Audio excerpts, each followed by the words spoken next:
Well, hello, and welcome to the first ever episode of Drink the Video Games. I am Brian from Drink the Movies, and we're starting this podcast as an offshoot of that. It's something that I've wanted to do for a while now, partly because I really like talking about video games, and partly because I'm very selfish and I would like to carve out more time in my days to play video games. And I think this is a good way to do that. But it's going to, be a way for me to deep dive on some things that I love and hopefully spread that love with everyone. And today, I have with me to help spread the love is my co-host from Drink the Movies, Michaela. Michaela, welcome to the first ever episode of Drink the Video Games. How are you doing?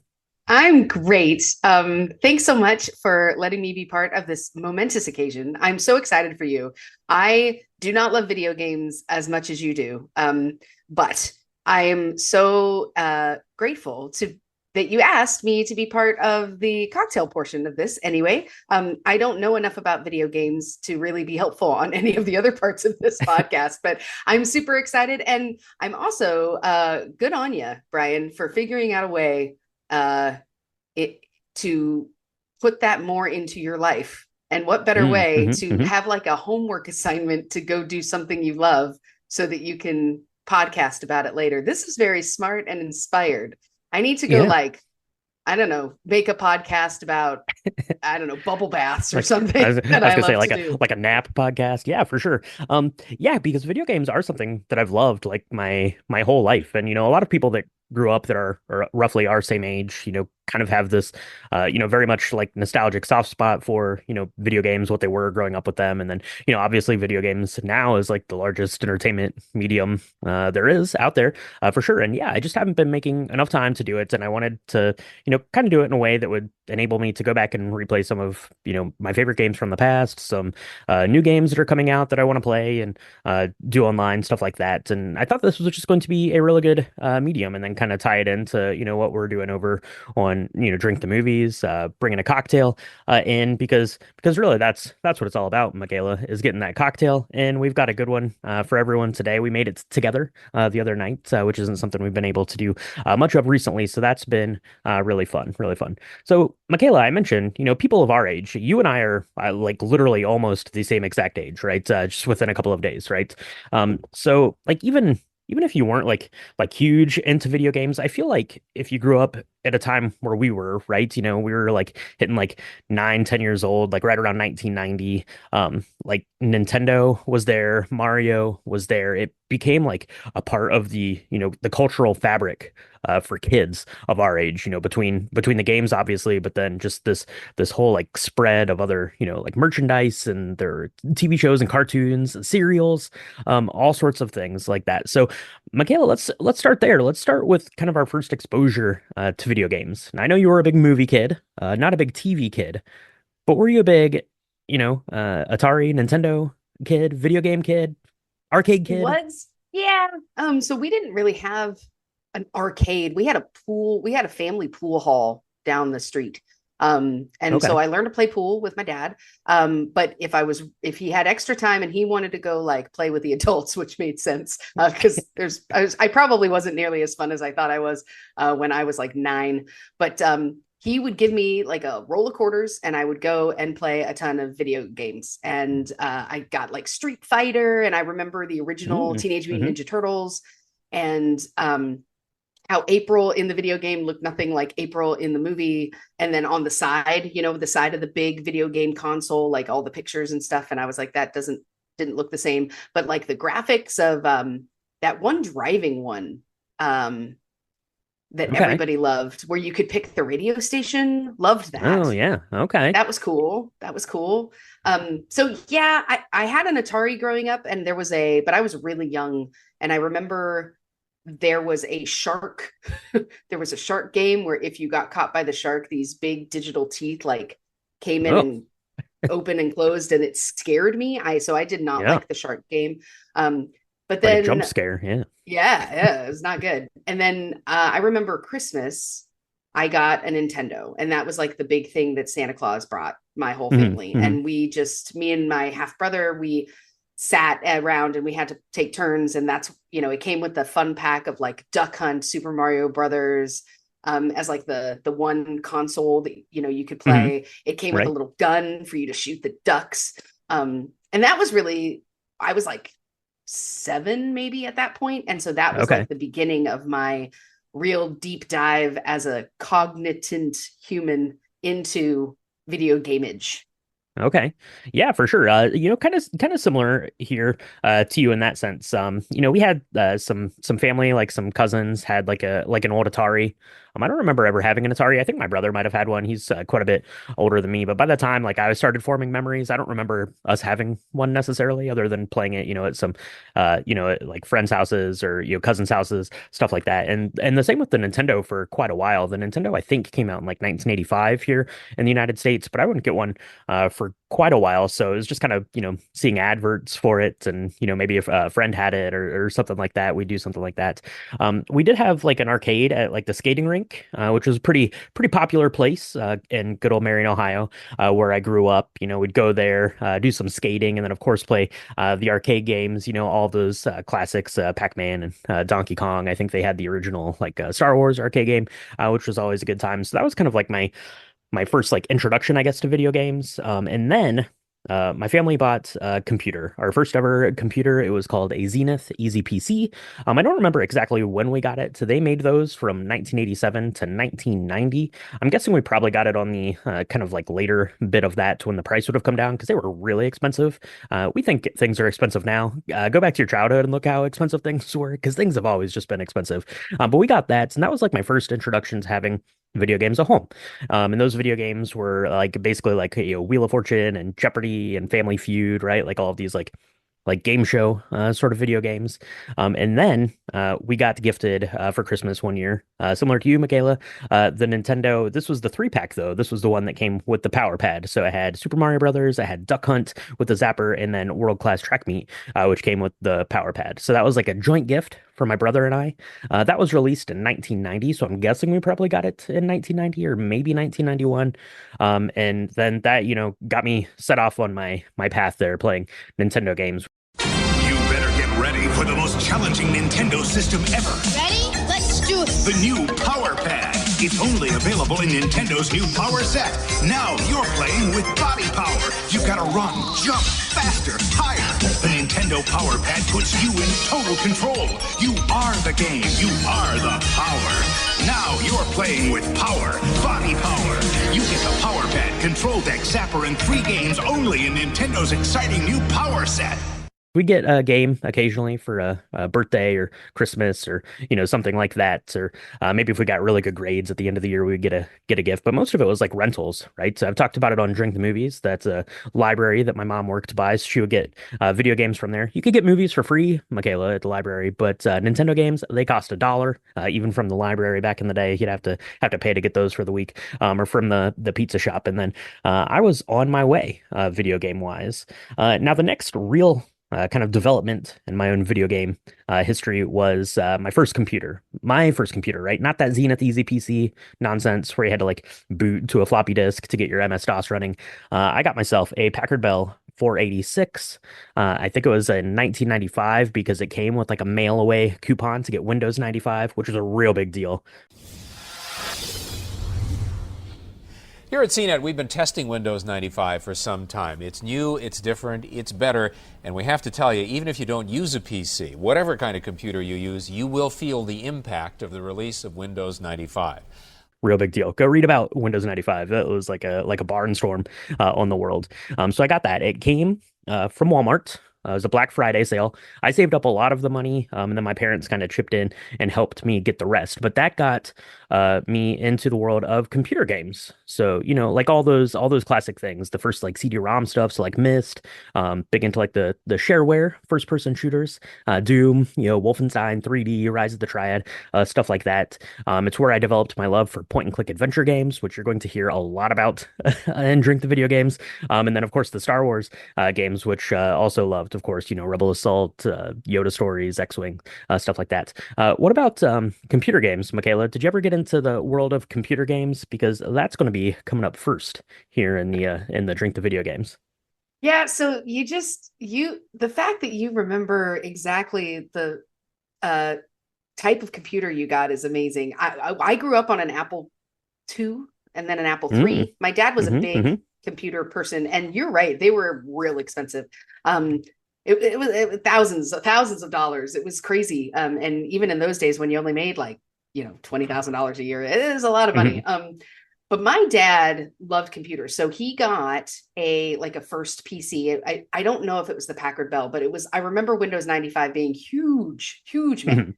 And but I would get the hand-me-down. So my dad would get, because my dad at that point was a single dad. And so he would get himself something and I would get the hand-me-down. It never felt like a hand-me-down. I didn't think of it in that way, as from a negative standpoint, but it was like, I was always like 3 to 5 years behind. So it was like 1998, 1999 before I played Myst for the first time. Okay. Or maybe even later than that. And I was amazed at the graphics. I thought it was awesome. But my very first game, the only video game I ever played to finish it, the only video game I ever completed was a computer game, and it was called The Neverhood. From DreamWorks Interactive comes a magical new adventure game that'll capture your imagination. The Neverhood is full of mind-boggling puzzles, moral dilemmas, and quirky characters. Okay, it was a claymation game that my dad gave me for Christmas one year. I was so excited. It's a 1996 point and click adventure game. It came from the Neverhood Inc. I mean, it was like a DreamWorks thing. It was the very first time I'd ever even heard of DreamWorks. And now it's, they make all the movies that get best animated picture, but whatever. This game I fell in love with, and it was puzzles, and it was like, it wasn't, you weren't pointing and killing people, and nobody's head was exploding. And if they did, it was clay. So it was fine. I loved this game. It took me a really long time to finish because I would get into these weird, phases. I don't know if this was something that gamers did where they would just become obsessed. And so like a weekend I would sit and do the whole thing, and then I wouldn't touch it for 2 months. And then I'd get into another phase where I needed to solve the next piece. And so it took me a while to finish it, but that was my very first and only video game I've ever actually completed on my own. Oh, very nice, very nice. Yeah, Neverhood is awesome. Maybe we'll have to do that here at some point on the podcast for sure. Because point and click adventure games, as I mentioned, that's what the Neverhood is. That was something that I really loved because I've never been much into like first person shooters and stuff like that, like stuff that's like super like actiony, things like that. So I can wrap my head around it a little bit, but I always really was drawn to the point and click adventure games because it was a lot of like thinking and like puzzles and like outside the box thinking, which was always fun. But yeah, same as you, Michaela, this was back in the day in the 90s. We didn't really have like the internet to turn to for help. Sometimes there would be like a helpline you could like call like a 1-800 number and get like a tip if you wanted to do something like that. But yeah, I mean, you'd be playing these games, you're 12, 13 years old, nowhere to turn to, so you just get stuck, right? So you just give up on it for a little bit, and then you go back and you'd figure it out and you'd move on to the next piece. So that's pretty awesome. Love that that's your favorite game. Did you have any other like games that you really liked growing up? Yes. Okay. So Michaela just got really excited on a I got really excited. You're gonna laugh. So Sherlock Holmes came out with, I think it's by Ubisoft. Okay. They came out with this PC game that you would put on, and there were like 3 or 4 different versions. But the cool thing about it is it came with these old newspapers. So it was a physical, it had these physical newspapers that you could like read through for clues, and then you could go in. This game was so cool because you could go in and interview different people. You had to do it in a certain order to get the right amount of evidence at the right time to make your guess as to what was going on. And I remember playing that for hours. And that one, I feel like it doesn't count as a full video game because there were cases that you could solve. So I solved the cases, but it wasn't like an epic story arc. It was like solve this case and then solve this case. But it was so good. And there were like little video vignettes about Sherlock Holmes and when he would interview people and what they would say, and then pieces of evidence that would show up on like a 30-second video. And it was kind of blurry because it was from like 1997. But I loved those games. Yeah, that was another one that I played a lot. Yeah, I remember I had Carmen Sandiego for the Sega Genesis, which is kind of similar, right? It came with like a big, Yeah. huge encyclopedia, and yeah, you're just trying to, track down Carmen Sandiego like through this game and learning stuff as a kid. That's pretty good. That's pretty good. I have some favorite kind of, kind of like capstones, I guess, on my video game like history. I wanted to run through here as part of my favorite video games. My first ever favorite video game that I can ever remember just being absolutely in love with having the game. And I remember like sitting through the school day, chomping at the bit to get home so I could get home and play it more. That is Super Mario Brothers 3. So there was a movie here in the US. It's called The Wizard. It starred Fred Savage. It came out in 1989.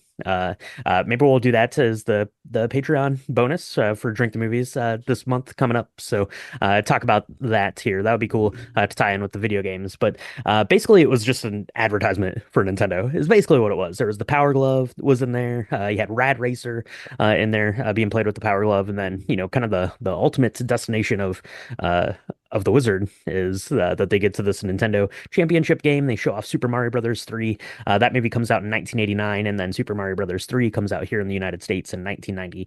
I remember playing that every day. I had the strategy guide for it. I loved it so much. I remember, like I said, chomping at the bit to get home and play it. The next one here on my list is Final Fantasy VII. That came out for the PlayStation 1 in 1997. A bit of a story here about my PlayStation 1 experience because I had gotten my first job at McDonald's. I turned 16. I get my first job at McDonald's. The year is 1997, just shortly after Final Fantasy VII is released. I remember I go to work for a couple of weeks and I get that first paycheck, and it is enough to buy a PlayStation 1. Just enough to buy that and nothing else. My mom says, if you want to use your paycheck for a PlayStation 1, I'll buy you a game. So I say, okay, that sounds awesome. Mom, thank you so much. That is really kind and generous of you. So I buy the PlayStation 1. She might buys me Final Fantasy 7. I don't have any more money left over to get a memory card. You had to have a memory card back in the day for your PlayStation 1. So I played the first 10 minutes of Final Fantasy 7 like 100 times over the next 2 weeks until I got my next paycheck. So that was pretty epic, pretty epic. And a lot of my video games revolve around me working because my favorite game of all time, I'm going to be covering it in kind of the first week of the actual video game playthrough parts of Drink the Video Games here is Full Throttle, another point and click adventure game. This one comes from LucasArts. I was a big fan of point and click adventure games. I was a big fan of LucasArts from all of their Star Wars stuff and some of the adventure games that I've been playing from them. And I saw an advertisement for this. It looked awesome. It was bright and colorful. The cartoon like imagery looked great. Mark Hamill was doing a voice in it. I think I saw the ad maybe in like PC Gamer or something like that. And I had to get it. I had to get it. This came out in 1995 though, Michaela. So what was young Brian to do other than mow the lawn of some nice older lady that I went to church with? She paid me $20 every other week to come out and mow her yard. It was a very large yard. It took me like several hours to get it done, but I got it done. $20 a week. I want to say Full Throttle was like $60 at retail way back in 1995 or 96 when I would have bought it. So I had to mow that yard 3 times to be able to buy it, but I did. And I took it home and I played it there on that Packard Bell 486. That's one of my key gaming memories there. And then, of course, Knights of the Old Republic was the first like big Star Wars game I got into playing as an adult out of college. I bought myself a pre-owned Xbox. I got into playing that and fell in love with that so much. I went on to do a podcast, the Old Republic podcast. Shout out to them. You can go look that up wherever you're listening to this, probably if you want to check in on those episodes. So those were kind of some of my favorite games growing up. Michaela, did you have any other game memories here before we get into our cocktail break? I mean, so GameStop was huge. I think it was GameStop. Did they make that? It was the same look and feel as the GameStop now. Well, and I think GameStop is from Texas potentially, so that could be yeah, it kind of makes sense actually. I think it was actually called Babbage's Oh, okay. before. Mm-hmm. So we would go in, my dad and I would go in. I don't know what he would be looking at, to be perfectly honest, because my dad didn't play a lot of video games. He was interested in something in that store because we would always go in and I would look, and there was a game that I want to play so bad. I wanted to play so bad then, but it was very adult and it was not for me. And there was no way my dad was going to let me play it. And it was called Phantasmagora. I don't know mm-hmm. if you have heard of it. It's got this like sweeping, like person in like a dress with giant sleeves, and it's very dark in the back. I remember looking at the box because remember, people Hmm. were terrified that you were going to like shoplift this. So all of the video games, even though they were in these little floppy disks, right, or even the Yeah. hard disks that you would buy, they would come in these boxes that were the size of like a vat, right? It was like, a gallon can Yes. of something that was making it impossible for you to shoplift. But behind it, on the back of it, there were all these pictures, and like it looked very sexy. It looked very dark. I was hooked. I was like, I really want to see this, but I wasn't quite old enough to buy it. I think he had to be. I think it said, it was rated mature, and my dad at the time, I mean, he'd let me watch things like, Whispers in the Dark, but playing a Phantasmagoria game, no, Yeah. that no go. So I never got to play it, and it's one of those things now that I want to go and try and figure out how to do that, because that's something Hmm. that I find really amazing about the video game kind of world and universe, right? It used to be you could only play a game for what it was rated, for the specs that it was rated to play. So For your computer, sure. Yeah.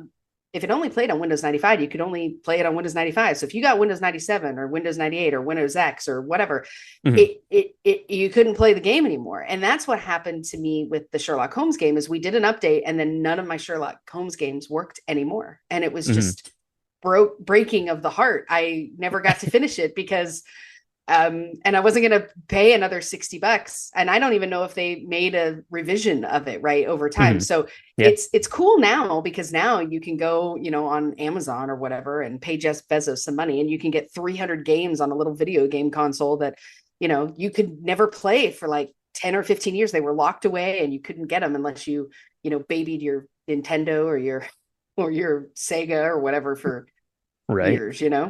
Yeah, for sure. You had to figure out how to make those things work, which was always a headache. But yeah, now with stuff like that, yeah, with stuff like Steam and Good Old Games that has a lot of those old games, and they're tweaked. Someone else does all that hard work of figuring out how to make it work for you. You just you pay and go. Hopefully, you don't run into too much trouble there. So yeah, that's some of the video game memories that we had. But Michaela, this is Drink the Video Games after all, and even here in the inaugural episode, we definitely need a cocktail to go with it. So let's take a quick break and we'll be right back. We'll mix up a cocktail that is worthy of our Nintendo memories and we'll chat about it. We'll be right back. All right. So, Michaela, I was looking for a cocktail that was going to encapsulate, some childhood memories, some video game memories of old, video game memories of new. One of the most beloved video game franchises of them all is The Legend of Zelda, of course. Now, we talked about this when we were putting the cocktail together. I never owned the original Legend of Zelda. I remember it very distinctly. The cartridge for it was gold. It was amazing. I rented it a bunch of times from the library, like I mentioned earlier, and I was never able to finish it as a kid, right? You only have that for a couple of days, and video games were real hard back then. So I never was able to finish it until I got into like adulthood and could play it, various different ways now, and we'll pick it up and play it on my Switch, and then all of the iterations of Zelda ever since. A lot of people's favorite games of all time. So I thought, let's pay homage to one of the original video game master classes, and that is The Legend of Zelda with the Zelda cocktail. And you were kind enough to make this with me, Michaela. I was honored to make this with you. So Zelda, I mean, it's interesting because I got all excited when we were putting together the content for this, and I was like, oh, I have a Nintendo, I have all these cartridges, and I went back and I also searched and I couldn't find it, but I do remember the gold cartridge. I do Hmm. remember it. Hmm. Yeah, this came from Cocktail Builder. It's Hmm. pretty solid website if you're looking to build some cocktails. And this was actually pretty good. You're going to get a shaker, put some ice in it. You're going to do 2 ounces of tequila blanco, an ounce of grapefruit juice, half an ounce of Cointreau or any orange liqueur that you have, and then half an ounce of lime juice. Make sure it's fresh lime. And then what you're going to do is put in some chopped up pieces of jalapeno. Now we did it, we sliced ours so that it would not strain into the drink Hmm. once we shook it and strained it Yeah. out. And more on that later. But then you're going to shake it up real nice. You're going to want to make sure that it's really cold and that you really get shake it a lot to get a lot of the jalapeno flavor into the drink itself and kind of infuse it real quick. and then you're going to pour it into a glass with some ice in it and garnish it with a lime wedge. And then you're going to drink it. This You're this was gonna good. This was nice. Yeah, this was good and nice. Yeah, you're going to sip and enjoy. You're going to go to Hyrule and try to save Princess Zelda there on your adventure. This was pretty good, Michaela. We were looking at the ingredients and we're like, oh, that's kind of like a Paloma meets margarita, and that is pretty much what it is. I got more margarita vibes than I did Paloma vibes myself, but it was really nice. You mentioned the jalapeno. The jalapeno we used, I think, was pretty mild. It was on like the mild side of a jalapeno, Mm, which is yeah. good because your kiddo took a big bite out of it. He's like a maniac. That's okay. That's okay. He survived. Got him some milk. He was good to go. On his own adventure there. But I really wanted a little bit more spice out of it. So maybe, um, I don't know. Like your mileage may vary for sure when dealing with the jalapeno, right? Because there'll be all sorts of levels of different heat in there. But I think maybe muddling it a little bit more, or making sure you get some of the seeds, or throwing a little bit of extra jalapeno in there is going to be good, because I think that a little bit more spice would have offset kind of that astringent character of the grapefruit juice a little bit more. But this was pretty good. This would be a nice, easy sipping cocktail to have, while you're battling for Hyrule Castle against Ganondorf there. Yeah. Yeah. Do you still remember the music? The music for Zelda is very iconic to me.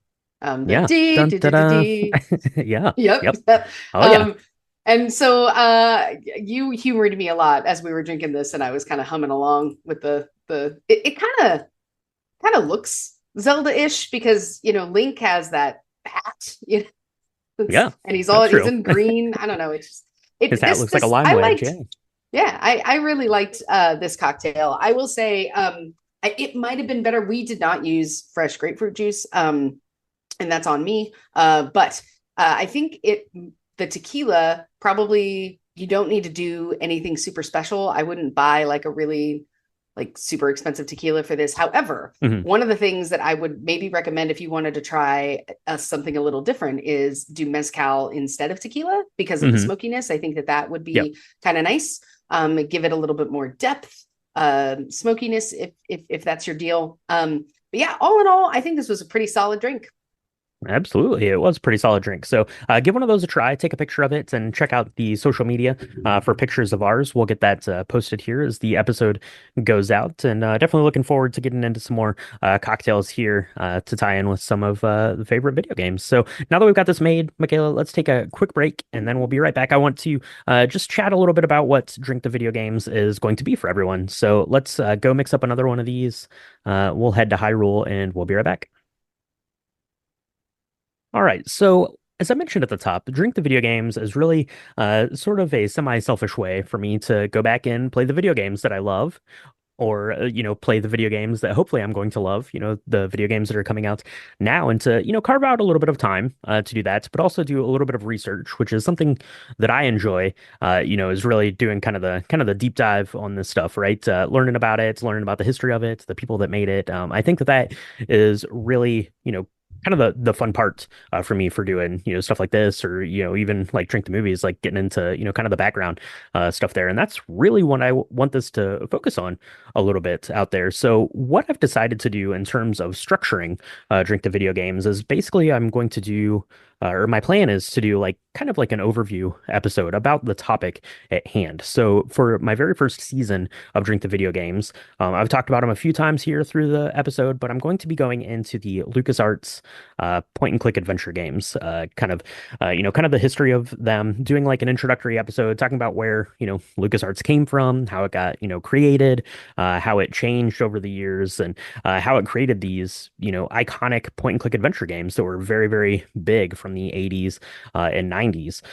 So I wanted to do that, kind of give an overview, and then dive into some specific video games from my childhood. So we're going to do kind of the introductory episode about LucasArts, and then we're going to dig into six entries in the LucasArts catalog. And to go alongside of that, I'll be doing a podcast episode Michaela, to talk about the video game, to talk about the Hmm. history of it, the creation of it, what I love about it, and then playing the video game to go up onto the YouTube channel. So you're going to want to make sure to follow along with both of those. I don't know if you're familiar with any of these games, Michaela. I'm familiar with most of them. I played most of these growing up. A couple of these are going to be new to me, but not new like in my psyche because I definitely know like of these games and have played Hmm. things around them. But first up, I had mentioned one of my favorite games of all time is going to be Full Throttle. Definitely looking forward to going off on an adventure with Ben Throttle there in that one. That one's going to be good. Grim Fandango, widely held as one of the greatest video games of all time. Indiana Jones and the Fate of Atlantis, that's going to be good. The Dig, Maniac Mansion and its sequel, The Day of the Tentacle, and then doing kind of a bigger episode about the whole of the Monkey Island series, and going to be playing Return to Monkey Island, which just came out a couple of years ago. I've not had a chance to play it. I bought it the day that it came out because I knew that I wanted to play it and would love it, but never made the time. So thanks, thanks, Drink the Video Games, for carving out some time for that. You'd mentioned Neverhood, point and click adventure game. Are you familiar with any of these other ones or any other point and click adventure games, Michaela? Yeah, so Full Throttle, I definitely heard of. That was kind of a big deal. The Dig was something that would it have been in high school or college that it came out? It was in high school, or maybe even it was in high school. I had a group of friends who were all into all sorts of video games. They did nothing else but play video games and play Magic, the card game. Okay. And Mm-hmm. this was one of the ones that they were like, Michaela, it's so great, it's so wonderful. I never played it. But Produced by Steven Spielberg. yeah, yep. I feel like I missed out on a whole bunch of adventure because point and click sounds like it's much more my thing than the first person Hmm. shooters that are permeating my life these days, right? My husband's Right. really into those. My kid is really like into them because, of course, he's looking at what his dad's doing. So he's like, I want to do all that. But adventure games, that's where it's at for me. I Mhm. mean, I'm really bummed that I can't carve out the time to do some of these with you because I think that this one the Dig especially looks really good from my perspective. It's got like a orbs that you go and look at, and there's shining lights, and the graphics look pretty good, even though it's 35 years Yeah. old. Ugh. So Feeling old years now. old, something Thanks. like that. Thanks a lot for that. Thanks a lot for that. Yeah. Same, Michaela. And I'm gonna definitely get into that when we talk about the point and click adventure games because that is my jam. They were like the whole world's jam from like the late '80s, like even earlier than that. Some in like text adventure games up through the '90s, and then they fell out of fashion and they fell out of fashion hard and fast. But I love kind of the slower pace of them. I play video games primarily for the story elements of it, right? Pick up and shoot some bad guys. That's not for me, but if there's a story that's compelling alongside of that, and that's what these were, and they have puzzles that are maddening and fun and funny at the same time. So definitely looking forward to doing that. But that is kind of how we're going to structure the Drink the Video Games here. So a little bit of a deep dive, kind of on the subject matter, and then a few months worth of diving into some of the games that made that up. And like I said, first up is going to be the history of Lucasfilm Games, aka LucasArts, and then back to Lucasfilm games here as of recently, and digging into some of those games. So you want to stay tuned to the social media because that's going to keep you abridged of when each of those are going to be coming out. Probably going to be doing the episode. Kind of one a month and then playing the game for that month and then doing the next episode kind of the next month, so following along kind of in a more like season format as opposed to week to week, so I have time to play the video games as well and get those up there. So everyone who hasn't played those can either follow along, or maybe if you just want to go and revisit some games that you'd played in your past and hadn't played in a while, that's going to be a great way to do it. So that's what I have coming up for Drink the Video Games, Michaela, and you're going to be along for the ride, either talking about the video games or at least helping me on the cocktail portion of it, because we need a cocktail to go along with our media of choice, right? Be it movies or music or video games now. So I think it's going to be fun. I'm looking forward to it and looking forward to branching out and talking about something a little different every once in a while. Yeah, no, I'm super excited to be going on the journey with you to talk about some of your favorite things because I think that this really encompasses a whole medium of entertainment that we had never really dived into before. Hmm. We did a couple cocktails for like uh, series that were based on video games, like The Last of Us and things like that. So this is really exciting to me. And maybe I can carve out a little bit of time to at least try dip my toe into some of these games. Maybe not finish them because I'm not very good at finishing video games, clearly in my life. But at least I can tell you from a layman's term what it's like to play them. That'd be good. Absolutely. So that's going to wrap it up here for the first ever episode of Drink the Video Games. Thank you to everyone who followed along with us. If you want to check out the social media, that's going to be at Drink the Video Games on Instagram, and then you can follow Drink the Movies pretty much Instagram and everywhere else, just at Drink the Movies there. If you want to check out the Patreon and support Drink the Movies and Drink the Video Games, it's patreon.com/Drink the Movies, and you can check out the merchandise. I'll probably get some video game merchandise up on there here in the short term. All of those links are going to be down there. Please follow along with the podcast, rate, like, share with all of your friends, all of that stuff. We definitely appreciate that. And we appreciate everyone who took a couple minutes out of their day to go back in time with Michaela and I to talk about some video games from our past and look forward to the future here for Drink the Video Games. So with that, I'm going to go ahead and sign off. I'm going to fire up the computer. I'm going to get full throttle going, and we're going to be back to talk to you next time on Drink the Video Games. Thank you so much.